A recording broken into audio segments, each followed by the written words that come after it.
Pour les premières vidéos, je vous ai parlé de terribles serial killers, mais la folie et l'horreur ne sont pas que réservées aux hommes, loin de là. On va enfin parler de tueuses en série et on va aller en France pour cette première, en Bretagne plus particulièrement, dans les années 1800, pour rencontrer Hélène Gégado qui a empoisonné une centaine de personnes. Un conseil avant de rencontrer la plus grande serial killeuse française, n'acceptez aucun des plats qu'elle a préparés, on ne sait jamais ce qu'elle a caché dans la recette.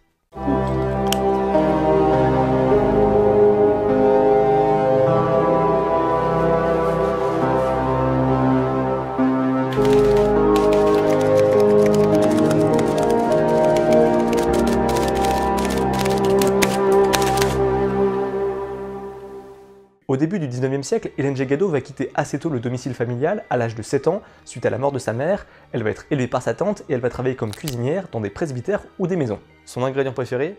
L'arsenic. Un poison extrêmement facile à trouver, puisque les caves de ses employeurs regorgent de ce qu'on appelle de la mort au rat. Elle tue d'autres domestiques, mais aussi des curés, des adultes, des enfants. Elle n'a pas vraiment de préférence. Elle assassine aussi deux de ses tantes, sa sœur et son père. Elle a aussi tué le fils du maire de Pontivy dont elle s'occupait, mais le père croit que son enfant est décédé parce qu'il avait mangé trop de moutarde.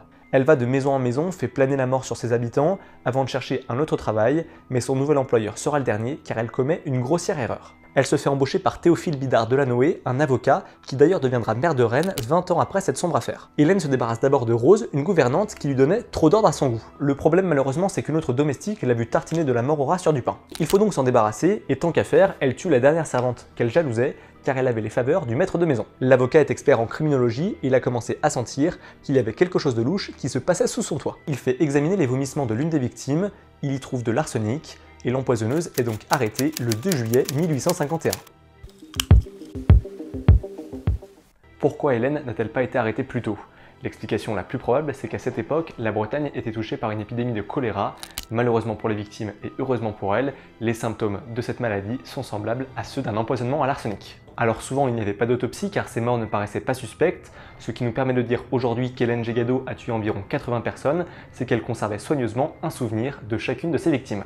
Au moment de son arrestation, la plupart des faits étaient prescrits, mais la serial killeuse a quand même pu être jugée pour 5 empoisonnements et 5 tentatives d'empoisonnement. Son avocat a tenté de plaider la folie pour ne pas la faire exécuter, mais ça n'a malheureusement pour elle pas fonctionné. D'ailleurs, le principal témoin de la défense d'Hélène Gégado est mort quelques jours auparavant à Paris lors du coup d'état de Napoléon III. L'empoisonneuse demandera la grâce de Louis-Napoléon Bonaparte, mais sa demande n'aura jamais de réponse. La tueuse en série ne se confessera qu'à une seule reprise, face au curé qui vient la voir dans sa cellule à la veille de sa mise à mort. Elle est exécutée en février 1852, après près de 20 ans de crime. Hélène Gégado est morte sans avoir expliqué ses gestes, on ne saura jamais vraiment le véritable mobile de ces meurtres.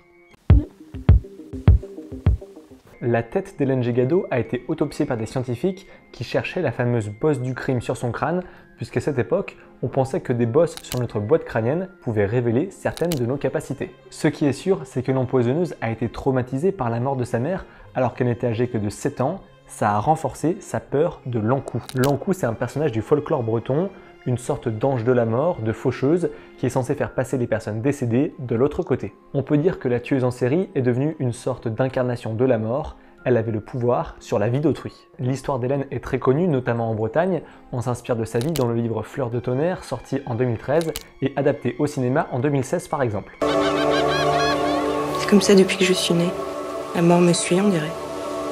Il y a même un groupe de rock celtique qui a écrit une chanson sur elle, c'est la consécration ultime, la tribu de Dana n'a qu'à bien se tenir.